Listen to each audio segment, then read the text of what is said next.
తర్వాత ధనురాశి. ధనురాశి వాళ్ళకి కూడా ఈ సంవత్సరం చాలా బాగుంది.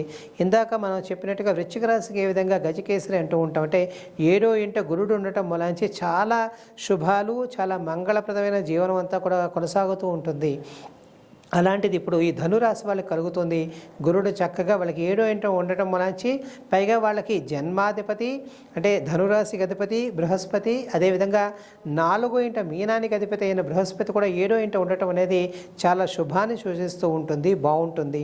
అదేవిధంగా వీళ్ళకి శని కూడా నాలుగో ఇంట ఉన్నాడు కాబట్టి వీరు అది వరకు ఎంత ప్రయత్నించినా అవని ఇల్లు, సొంత ఇల్లు నిర్మాణము లేదా ప్లాట్స్ కొనటము లేదా భూములు కొనటం అనేవన్నీ కూడా చక్కగా ఇప్పుడు వాళ్ళకి చాలా చాలా సుఖంగా వీళ్ళకి అయిపోయే అవకాశం ఉంటుంది. అయితే వీరు ఎప్పుడైనా వాహనాన్ని నడిపించినప్పుడు మాత్రం కొద్దిగా జాగ్రత్త వహించాలి.